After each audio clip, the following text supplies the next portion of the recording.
Josué capítulo 1.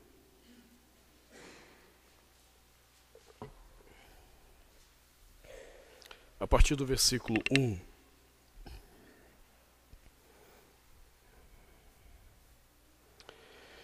Diz a palavra do Senhor: Sucedeu, depois da morte de Moisés, servo do Senhor, que este falou a Josué, filho de Num, servidor de Moisés, dizendo: Moisés, meu servo, é morto. Dispõe-te agora, passa este Jordão, tu e todo este povo, a terra que eu dou aos filhos de Israel. Todo lugar que pisar a planta do vosso pé, vo-lo tenho dado, como eu prometi a Moisés. Desde o deserto e o Líbano, até o grande rio, o rio Eufrates, toda a terra dos heteus, e até ao mar grande para o poente do sol, será o vosso limite. Ninguém te poderá resistir todos os dias da tua vida. Como fui com Moisés, assim serei contigo. Não te deixarei, nem te desampararei. Sê forte e corajoso, porque tu farás este povo herdar a terra que, sob juramento, prometi dar a seus pais. Tão somente sê forte e muito corajoso, para teres o cuidado de fazer segundo toda a lei que meu servo Moisés te ordenou. Dela não te desvies nem para a direita nem para a esquerda, para que sejas bem-sucedido por onde quer que andares. Não cesses de falar deste livro da lei. Antes medita nele dia e noite, para que tenha cuidado de fazer segundo tudo quanto nele está escrito. Então farás prosperar o teu caminho e serás bem-sucedido. Não te mandei eu? Sê forte e corajoso. Não temas nem te espantes, porque o Senhor teu Deus é contigo, por onde quer que andares. Palavra do Senhor, demos graças a Deus. Oremos. Pai, obrigado por tua palavra lida neste momento. É uma grande bênção termos o privilégio de lermos a tua palavra em nosso país. Também é uma grande bênção termos o privilégio de meditarmos, nos reunirmos para ouvir a tua voz segundo a tua palavra. Mas será uma bênção maior ainda se o Senhor nos permitir receber essa palavra em nossos corações. Então nós pedimos que o Senhor, por tua bondade, nos permita compreender as Escrituras lidas neste momento e que será exposta, de tal maneira que nossos corações saiam deste lugar desafiados a viver em Ti e para Ti, para a glória do Teu nome, em nome de Jesus. Amém. Os irmãos podem sentar-se. Já são mais ou menos 25 anos de pastorado. O tempo passa, hein? Puxa vida. Tem gente aí que está com 25 anos de idade agora. Já são 25 de pastorado. E uma coisa que sempre foi interessante para mim, durante o tempo de pastorado, é como nós conduzimos a nossa vida ao longo do ano. A gente chega no final do ano naquela expectativa. Mais um ano vai-se embora. Eu não sei exatamente por que o pessoal fica feliz porque mais um ano vai-se embora, uma vez que à medida que o ano vai passando, você vai se aproximando da sepultura. Então eu não sei exatamente essa lógica da felicidade. Mais um ano de vida. Não, menos um ano de vida. Você não entendeu direito como a história funciona. Mas seja como for, a gente cria algumas ilusões na cabeça da gente. E aí a gente pode estar no final do ano quebrado, arrebentado, desanimado, como for. Mas a gente ouve assim, 31 de dezembro. Aí todo mundo vai lá e canta assim: né? Adeus ano velho, feliz ano novo, que tudo se realize. E aí está todo mundo animado, porque parece que de uma forma milagrosa, dia 1º de janeiro, lá organizações tabajaras, seus problemas acabaram. Tudo novo, olha que coisa linda. Parece que as contas não estarão lá no dia 1º de janeiro. Parece que os seus problemas familiares, profissionais, pessoais, não existirão mais dia 1º. Aí a gente se renova de esperança. E quando vai chegando ali para o mês de julho, a gente começa a descobrir que não foi bem assim a história. Que o feliz ano novo não foi assim, talvez, tão feliz. E às vezes pode até estar sendo feliz, mas com um preço muito caro chamado cansaço. E aí, nesses 25 anos de pastorado, o que eu vejo é que quando chega esse período de julho, já tem um bando de gente, não é só de crente, não, é de gente mesmo, que já está desanimado. A gente já não tem tanta força para vir na igreja. A gente já não está tão animado para cumprir os votos que fez com Deus no início do ano. A gente já está orando menos, a gente está lendo menos a Bíblia, a gente está tendo menos tempo com Deus, porque a gente já está meio desanimado. E a sensação que dá quando você chega na metade do ano é aquela sensação de parar. Está todo mundo querendo férias em julho. Daí até a brincadeira que eu tive que ouvir do pastor Paulo esses dias. Ele disse assim: rapaz, vem cá, vocês estão dando férias coletivas lá na tua igreja? Pastor Pedro de férias, Dejaci de férias e o Mar de férias. É férias coletivas. Eu quase que eu disse para ele: rapaz, bicho, tu não tem ideia de como cansa.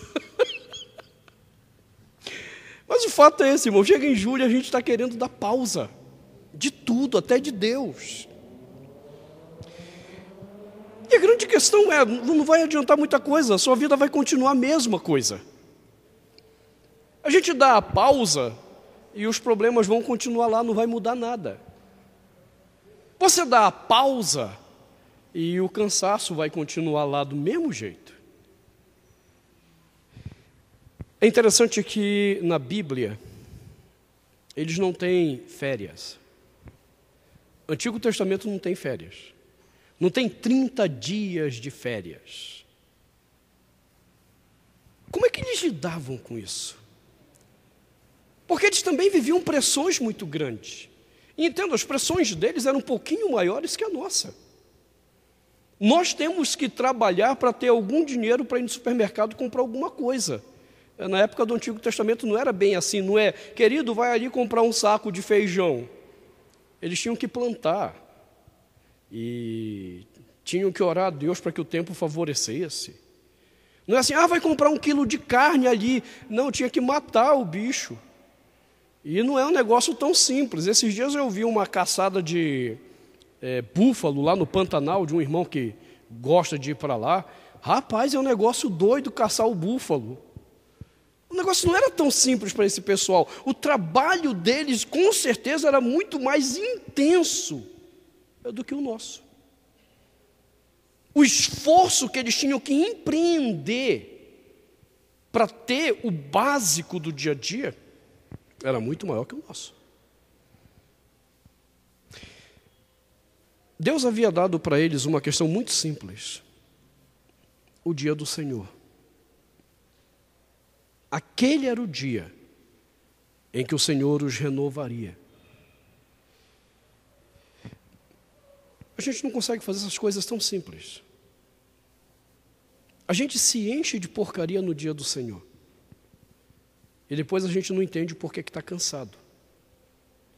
Mas não era apenas a questão do dia do Senhor. O dia do Senhor era onde tudo culminaria. Eles deveriam ter algumas atitudes práticas no dia a dia deles para poder lidar com todas as pressões, com todas as adversidades. E a história de Josué é exatamente uma história onde essas lições são manifestas. É interessante você observar Que o versículo 1 começa falando, ou relatando, a morte de Moisés. Dê uma olhada. Diz: sucedeu depois da morte de Moisés, servo do Senhor, que este falou a Josué. Observe que o contexto em que Deus vem falar com Josué não é um contexto simples, irmãos. É um contexto difícil. Se você não entendeu o que está por trás desse contexto, dá uma olhada aí no capítulo 34, em cima, 34 de Deuteronômio, para você entender. Versículo 1, eles começam a relatar a morte de Moisés. No versículo 8, diz que os filhos de Israel prantearam Moisés por quantos dias?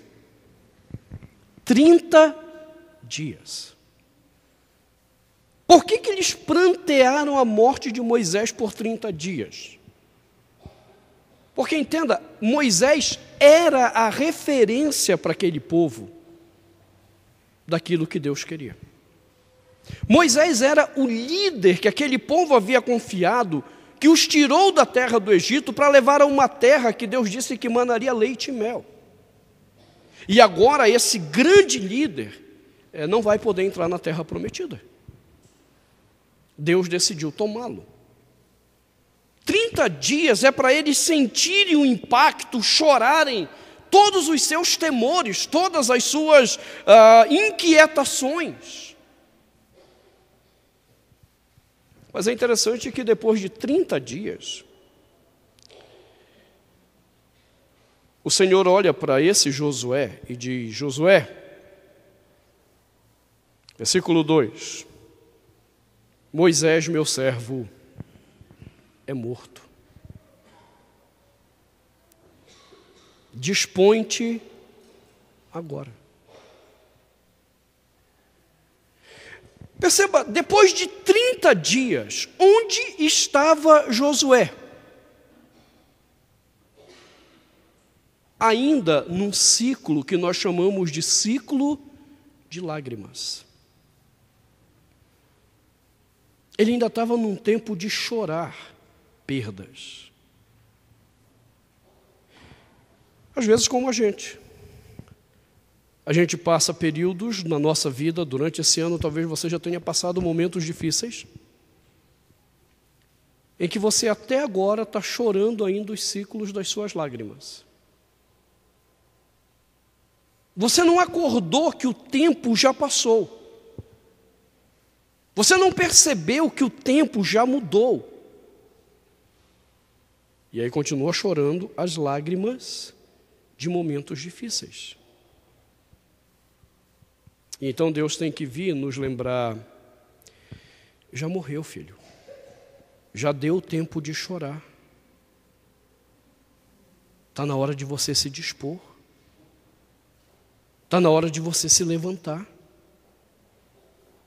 Está na hora de cessar o período de chorar as pitangas, de reclamar da vida. Perceba, há tempo para isso. Deus não é insensível à nossa dor.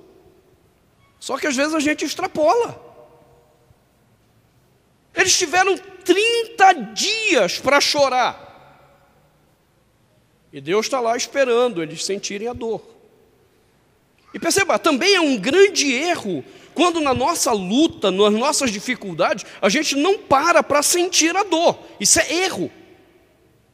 A gente agride o coração, a gente agride a própria vida. Porque nós somos criados para a sensibilidade. Deus nos criou para a sensibilidade. Deus fez os homens brutos para o trabalho, mas Deus não fez o coração deles brutos. Eles é que se embrutecem. Há um tempo para chorarmos. Há um tempo para nós desabafarmos, há um tempo para nós expormos o coração, mas o problema é que às vezes a gente quer ficar lá nesse lugar. A gente às vezes quer ficar lambendo a ferida e não quer tratar. E então Deus tem que aparecer e dizer: meu filho, já deu, né? Está na hora de você se levantar. Está na hora de você olhar para os horizontes e dizer, cara, a vida não vai parar. Quer você fique debaixo do teu cobertor, quer você fique lambendo as feridas, a vida lá fora não vai parar. E o problema é que a vida que passa lá fora, passa dentro da tua vida também. Não dá para você estancar o tempo para você. Agora, você sabe o que é mais triste?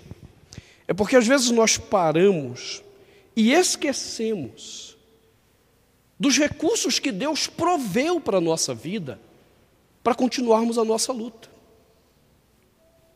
Observe que no mesmo capítulo 34, depois de falar que os filhos de Israel prantearam Moisés por 30 dias nas campinas de Moabe, o versículo 9 diz assim, que Josué, esse Josué com quem Deus está falando agora, filho de Num, estava cheio do espírito de sabedoria. Deus havia dado sabedoria para Josué. E onde ele estava? Chorando. Onde ele estava? Provavelmente atemorizado, porque as palavras seguintes que Deus vai dar para ele, vai tocar no problema do temor dele. Ele tinha que substituir um grande líder, Moisés. E se eu não der conta? E se eu fracassar? E se o povo não gostar de mim como gostava de Moisés? E se o povo não me obedecer como obedecia a Moisés? A gente se cerca de temores quando Deus está dizendo, filho, eu já dei a você sabedoria para você reagir, porque a vida não vai parar. Só que nós gostamos de ficar que nem bebê chorão, porque é mais cômodo. É mais cômodo do que eu me apropriar da sabedoria que Deus tem nos dado para lidar com os nossos problemas. Mas às vezes a gente ainda tem que ouvir crente dizendo, mas pastor, eu não tenho sabedoria. Não tem problema. Lembra de Tiago? Dá uma olhada lá em Tiago. Tiago capítulo 1, depois volta para Josué.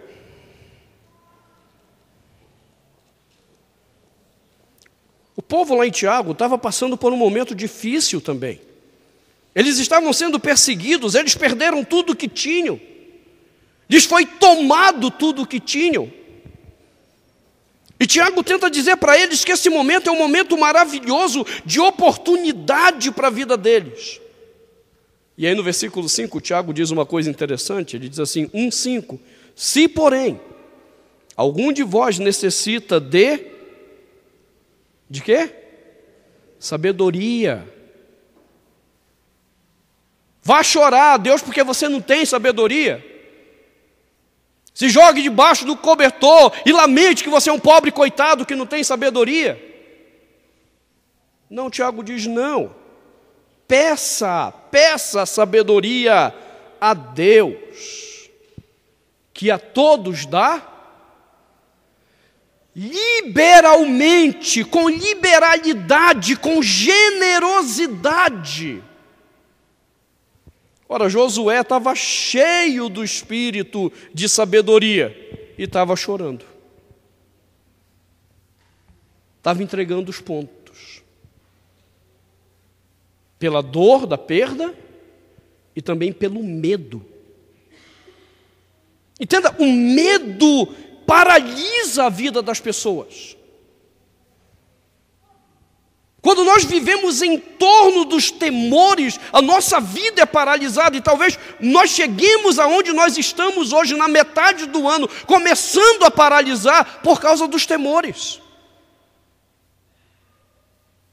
Dos planos que não deram certo, das nossas expectativas que se frustraram, e a gente começa a temer. E em vez de dizer, Senhor, o Senhor me deu o espírito de sabedoria. E se mesmo assim eu duvidar disso, o Senhor ainda diz que eu posso pedir, que o Senhor vai dar generosamente sabedoria para eu continuar daqui para frente sem os temores que me paralisam. Perceba, são muitos os contextos de temores que envolvem a vida de Josué. Inclusive temor de homens. De não estar à altura de Moisés. Temor de homens. Há muitas pessoas que estão paralisando a sua vida porque têm temor de homens. Eles precisam dar tal satisfação aos outros que o temor os paralisa.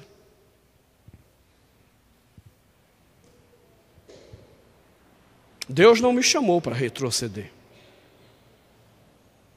Deus não chamou a nenhum dos seus filhos para retroceder. Deus nos tem chamado para continuarmos a nossa jornada, que não para em 1 ano, 2, para no momento que tivermos que encontrar o Senhor, para na sepultura e continua na eternidade. Deus não nos chamou para pararmos,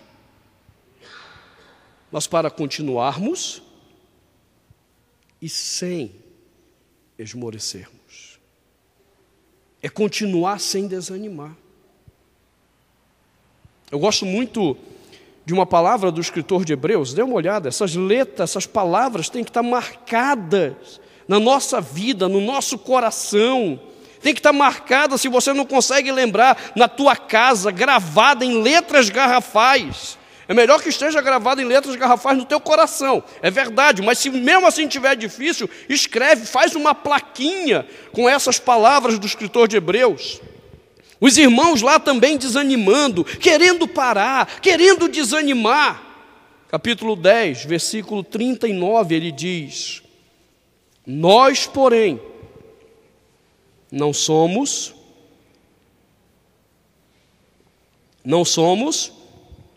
dos que retrocedem para a perdição. Somos, entretanto, da fé, para a conservação da alma. Tinha um filme de Jean-Claude Van Damme. A primeira vez que eu li esse texto de Hebreus na minha vida, eu tinha 9 anos de idade. Eu achei ele muito interessante. E aí depois, uns anos depois, Jean-Claude Van Damme lançou um filme, que eu disse, olha rapaz, é bíblico esse filme, hein? Retroceder nunca. Render-se jamais. Olha, é bíblico, rapaz. É só o título. O resto do filme não tem nada de bíblico. Mas é uma paráfrase perfeita do escritor de Hebreus está dizendo. Josué está querendo parar. Meu filho, tem o tempo sim. Vai chorar, tem que chorar às vezes. Mas não pode ficar o tempo todo. É um tempo de apenas digerir, assimilar a vida e continuar a vida.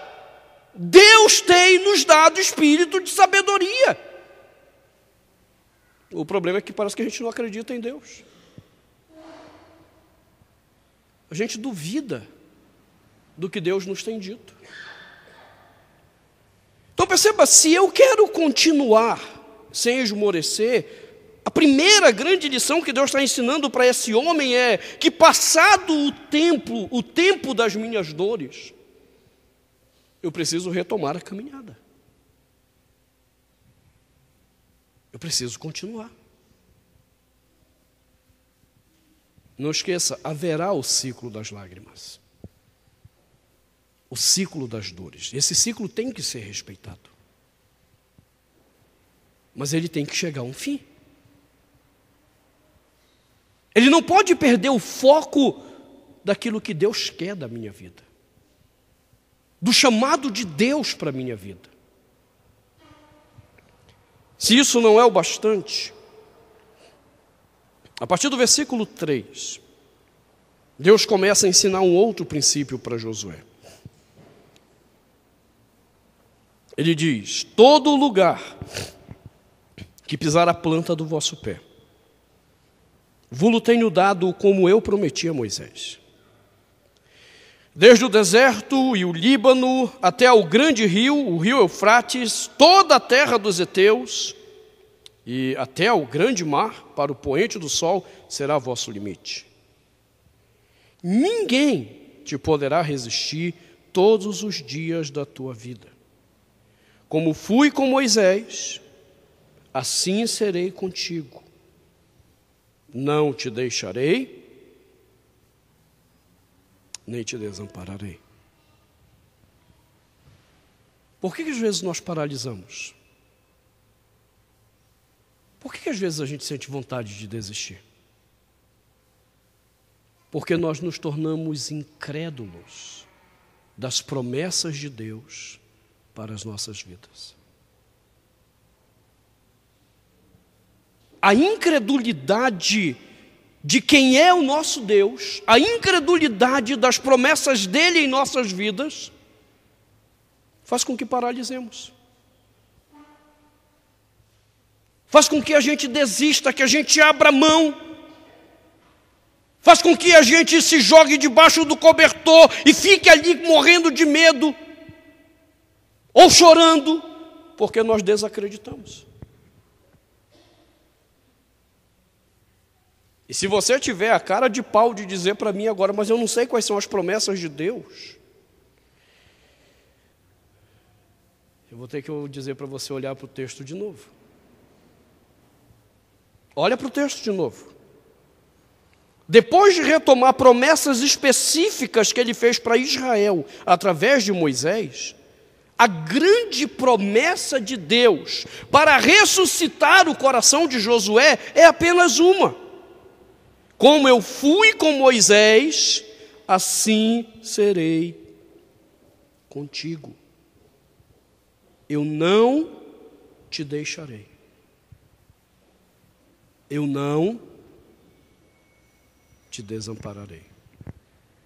Qual é a grande promessa? Não importa o que eu esteja passando. Não importa os temores que eu tenha que carregar.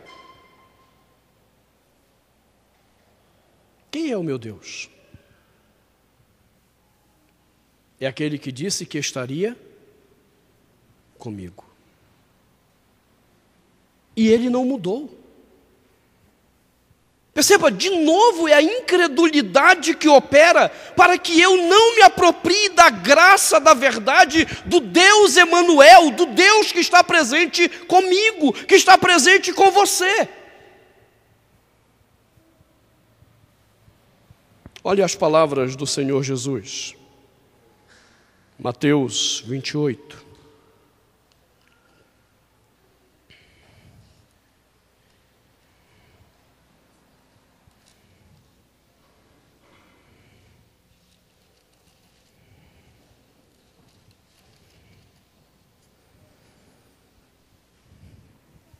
(28, 18), Jesus ensina os seus discípulos a cumprirem a missão.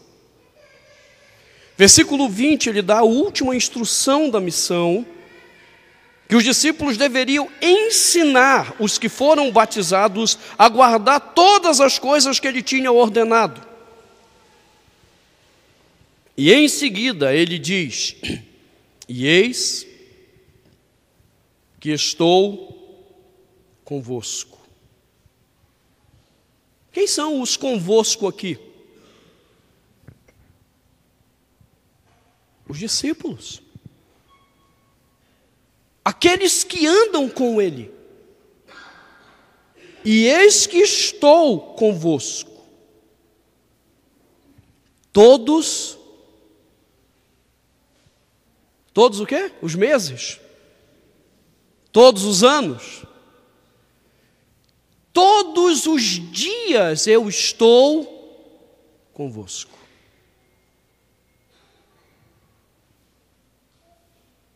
Até terminar esse ano? Não. Eu estou convosco todos os dias até a consumação dos séculos. Até que tudo acabe. O que é que Deus estava lembrando lá para Josué? Josué, eu estarei contigo. E o que é que Jesus está dizendo para nós agora, seus discípulos? E eu estou com vocês todos os dias. Por que nós temos nos abatido? Por que nós temos desanimado? Por causa da nossa incredulidade. Nós somos incrédulos. E até que a gente vença a incredulidade, a gente vai continuar esse ciclo doido de final de ano. Renova a esperança. E agora tudo vai dar certo. Aí chega em julho, as coisas não estão indo tão bem quanto a gente queria, a gente está lá abatido. Que ano ruim. Que ano péssimo. Não, irmão, não é o ano que é ruim. Todos os dias são ruins mesmo, esse é o problema. Todos os dias serão maus. Esses dias eu estava aconselhando uma moça que está lutando com depressão. Aí ela estava indo tão bem, aí ela teve uma recaída. Aí ela veio desanimada. E por que ela estava desanimada? Porque algumas coisas deram errado. Coisas difíceis, do tipo... Ela tinha um cargo comissionado, e aí com a mudança do governador, mudou de posição lá, foi tirada do cargo dela. Só nisso aí ela perdeu mais de quase 6 mil reais. E outras coisas aconteceram. E ela estava lá agora, deprimida de novo. Eu disse para ela, você sabe qual é o problema? É que você não entendeu que não existem dias bons. Todos os dias são maus. O que você deve esperar quando você acorda? Uma banda soltando fogos, tocando para você, bebê, bom dia. Que nem uns negócios que a Sandra manda lá no WhatsApp do Davi. Bom dia, bom dia, bom dia. Cara, quando você acordar, a vida não será assim lá fora. Enquanto você dormia, o diabo já fez um estrago que você não tem ideia. Enquanto você dormia, pessoas foram assassinadas, mulheres foram violentadas. O mundo está um caos. Aí tu acha que o dia vai ser lindo e maravilhoso. Não, o dia é péssimo. Todo dia é ruim.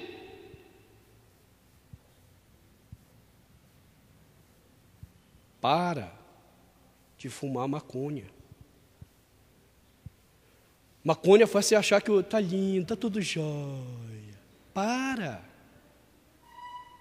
Cai na real, o mundo é duro, a vida é bruta. Então por que a gente vai levantar? Porque o Senhor diz, eu estou contigo. Eu serei contigo. No dia mau, no tempo ruim, no caos da vida, eu não te deixarei. Eu não te desampararei. Eu estou convosco todos os dias, até a consumação dos séculos. E o que é que você precisa? Precisa de algo mais do que isso. Você precisa de algo mais do que o próprio Deus ao teu lado, para te ajudar a suportar o dia mau. Você precisa de algo mais do que o próprio Deus ao teu lado, para vencer as dificuldades que a vida vai trazer. Não, cara, eu não preciso de mais nada. O problema é que meu coração é incrédulo e quer ser incrédulo.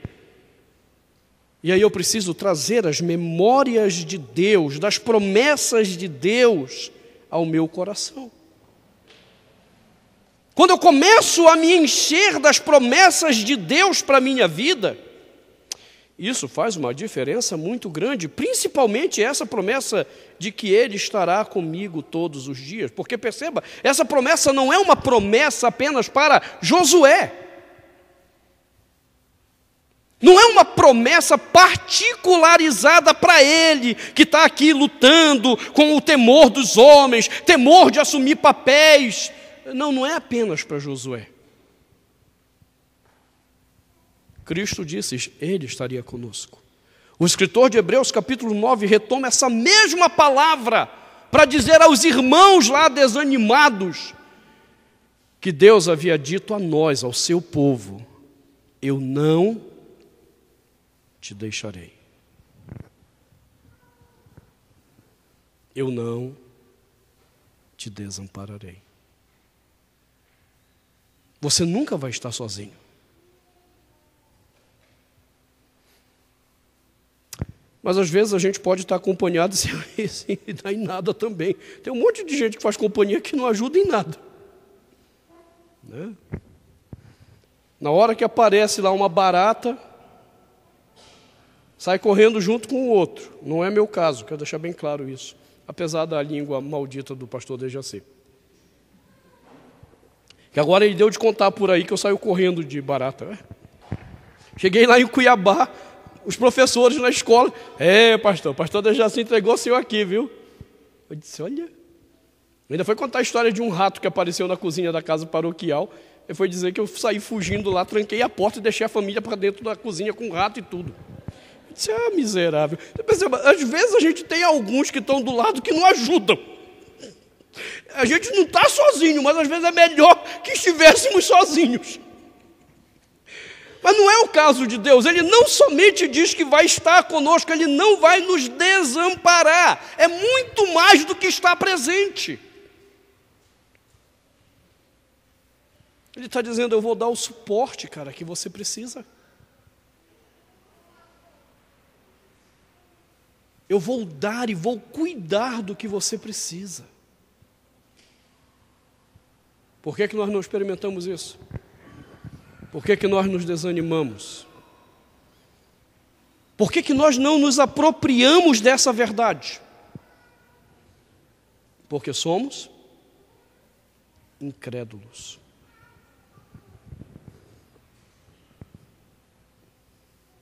Você percebe dois pecados já que controlam o nosso coração e que nos impedem de renovarmos a fé, a força na caminhada?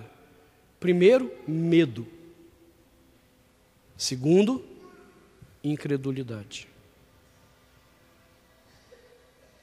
Quem se deixa dominar pelo medo, quem se deixa dominar pela incredulidade, é fato, vai ficar vivendo esses ciclos. Ano novo vai ser melhor. E quando chegar em julho, está aí desanimado já. Precisando correr, achando que as férias vão resolver alguma coisa. Entenda, não estou dizendo que a gente não deva tirar férias. É que às vezes eu falo algumas coisas aqui, você viu, pastor Ayrton disse que férias é pecado. Eu não falei isso em lugar algum, o pessoal interpreta isso. Uma vez eu falei que eu estava em crise com a churrascaria, porque eu nunca tinha ido a uma churrascaria e tinha comido para glorificar a Deus numa churrascaria. Sempre pecava. E aí, como eu levei isso a sério, eu comentei isso com os irmãos no estudo bíblico de manhã, à noite, eu comentei isso de manhã, na época tinha estudo de manhã, à noite estava o comentário, né? Você viu, o pastor disse que ir na churrascaria é pecado. Meu Deus do céu. Então, por isso eu tenho que tomar cuidado com o que eu falo. Eu não estou dizendo que é pecado ter férias, mas é pecado você apostar nas férias a confiança de que vai mudar alguma coisa. As férias é apenas aquele momento para descansar o corpo, mas o coração e a mente só descansarão quando você vencer o medo, quando você vencer a incredulidade. Mas há uma última coisa que Deus quer ensinar a Josué. Versículo 6 até o versículo 9. Ele diz para Josué: sê forte e corajoso. Versículo 7. Tão somente sê forte e muito corajoso. Versículo 9. Não te mandei eu, sê forte e corajoso.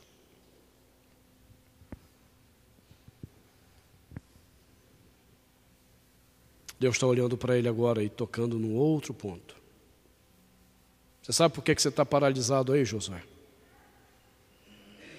Você sabe por que você chegou aqui e está sem coragem de continuar? Porque você deixou se abater pelo espírito da covardia.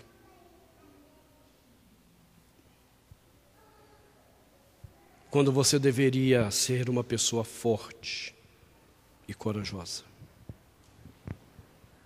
E essa é uma disposição que não é Deus que vai me dar. É a resposta que Ele requer.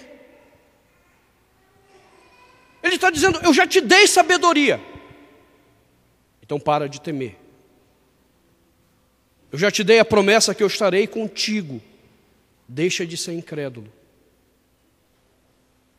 O que eu espero agora de você? Seja forte e corajoso. A vida lá fora vai continuar o caos. Não pense que a sua vida vai mudar, seus problemas acabaram. Mas para lidar com isso, você tem que ter um coração forte, fortalecido. E é interessante que Deus dá a resposta para que o coração seja fortalecido.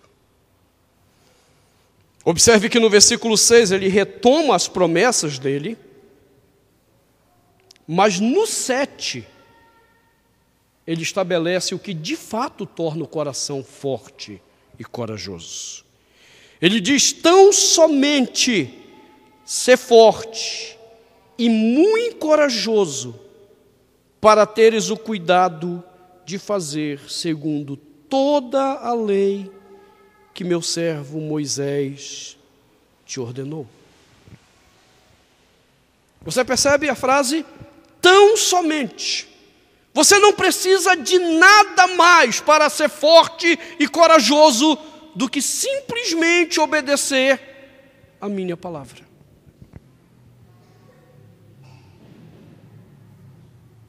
Às vezes nós queremos ser fortes e corajosos para fazer um monte de besteira. Mas nós não queremos usar a coragem para simplesmente obedecer o que Deus manda fazer.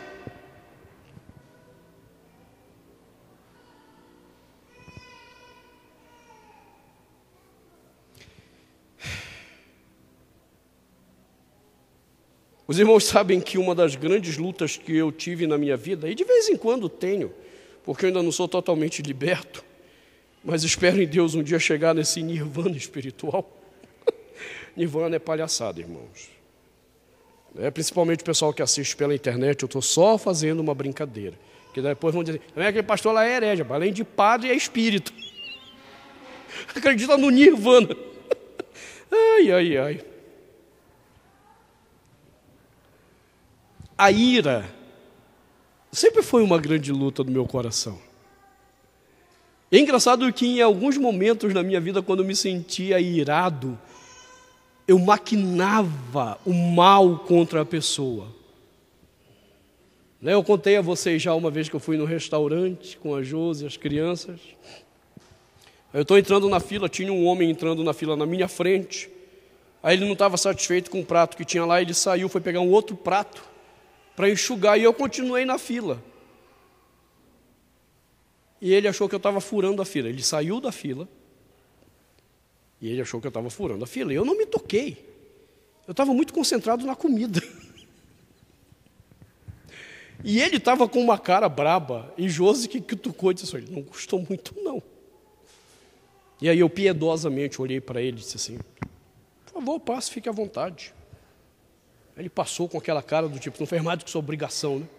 Rapaz, quando ele fez essa cara aí eu piedosamente comecei a pensar, desgraçado. Tua sorte é que eu sou um homem crente. Senão eu ia pegar essa tua cara enjoada e encher de porrada, eu ia te quebrar todinho. Eu não estou brincando, isso passou no meu coração. E eu fiquei maquinando a cena, deu enchendo a cara dele de porrada. E aí o Espírito Santo, É triste ser crente, irmão, nesse momento. O Espírito Santo vem com aquela voz que acusa a consciência. Que lindo, crente. Que piedade. Aí eu tive que parar e orar, irmãos, pedir perdão para Deus, para tratar da ira. Mas perceba, nós somos corajosos demais, fortes demais. Só não somos fortes e corajosos para fazer o que Deus manda fazer. E aí nós não fazemos o que Deus manda fazer e a gente quer que a vida funcione bem. Agora, para eu fazer o que Deus quer que eu faça, observe que, versículo 8, Deus diz para Josué: não cesses de falar deste livro da lei. É interessante que cessar aqui de falar não tem nada a ver de falar com o outro. A prática judaica de falar a lei era de recitar a lei para si mesmo. De tal maneira que, se nós fôssemos traduzir o conceito exato dessa frase, não cesses de falar, a tradução correta seria: não cesses de recitar este livro da lei para você. Por quê? Porque a minha falta de coragem, ela se deve a crenças erradas que eu tenho na minha vida. E eu preciso recitar a palavra de Deus para lidar com o meu coração. Eu preciso recitar a palavra de Deus não somente para conhecer o que Deus quer, como eu preciso recitar a palavra de Deus para encontrar nela essa força e essa coragem que eu preciso para fazer o que Deus requer.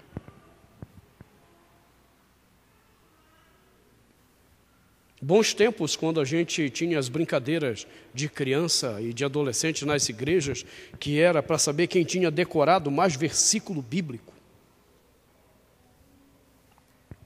O pastor Cláudio Marcos lembra lá de Macapá, nossas gincanas, juntava assim os grupos e vamos lá, era tiroteio de versículo bíblico. Agora você, até que alguém não conseguia recitar, ganhava outro grupo. Era uma brincadeira, mas uma brincadeira que ensinava a guardar a palavra no coração da gente. E depois a gente quer ser forte, corajoso. Como? Fala para mim. Mas é interessante que Deus acrescenta uma expressão para Josué. Não é apenas recitar, mas é também meditar nesse livro dia e noite. Não é apenas conhecer, mas é saber como a verdade de Deus se aplica à nossa vida. É a famosa pergunta: e daí? E agora que eu sei, o que eu faço? E agora que eu sei, o que Deus requer de mim quando eu passar daquela porta ali para fora? O que você vai fazer com o conhecimento da mensagem dessa manhã? Isso é meditar. Não é receber a mensagem. Nossa, você viu? Puxa, agora eu entendi esse texto. Caramba, você viu o que Deus disse? Não, isso não é meditar. Isso é apenas conhecimento. Meditar é perguntar: o que eu vou fazer com isso agora? E esse conhecimento deve me impulsionar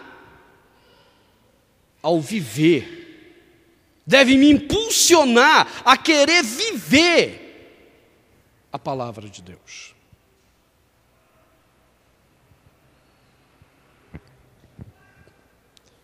Deus termina essa palavra dizendo para ele que se ele fizer assim, então ele faria prosperar o seu caminho e ele seria bem-sucedido. O seu caminho será abençoado, com lutas, com certeza, Com dores, não tenha dúvida. Com lágrimas, mas também não tenha dúvida que ele será abençoado. Será um caminho feito com sucesso, com bênção de Deus. Mas você precisa ser corajoso. Tem que parar de ser o bebê chorão e assumir postura de homem. Principalmente os que são homens, né? As mulheres deveriam ser protegidas por homens. Largar a covardia. Ser homem. Mas não é ser homem a maneira do mundo. É ser homem que conhece a palavra de Deus. É ser homem que diz a palavra para si mesmo, que medita nessa palavra, que aprende o caminho que tem que trilhar.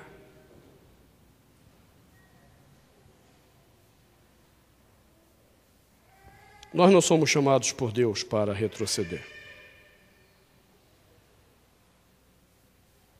Retroceder nunca. Essa é uma palavra que tem que ser apagada da nossa boca, do nosso coração, da nossa mente. Retroceder nunca. Render-se, jamais. Bom e claro francês, jamais.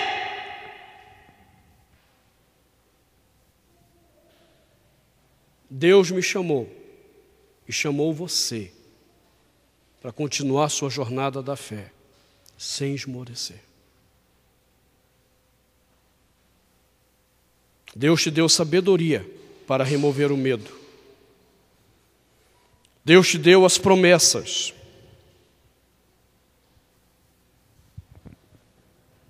Para remover a incredulidade. Deus te deu a sua palavra para remover a covardia.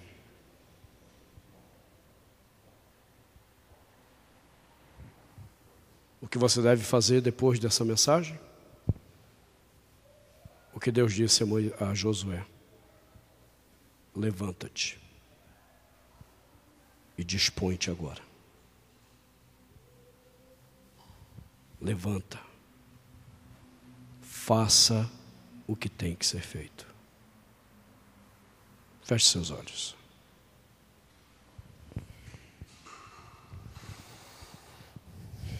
Senhor,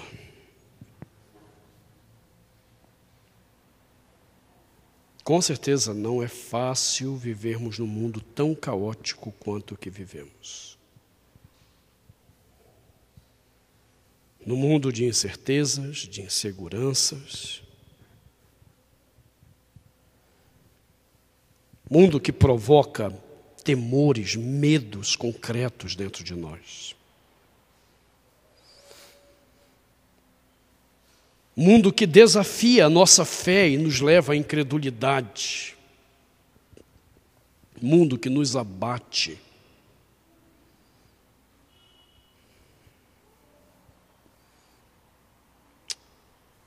E torna tantos de nós covardes.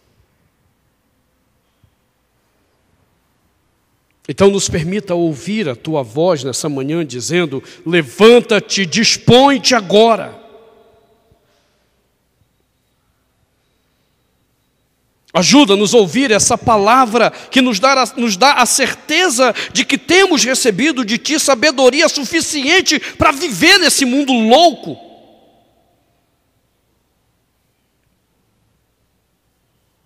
Nos dá, ó Deus, o entendimento de que o Senhor não falhará nas Tuas promessas, que o Senhor estará conosco em todo momento. Então remove do nosso coração a incredulidade, Senhor. E repreende a covardia dos nossos corações, que às vezes se encolhe, se recolhe.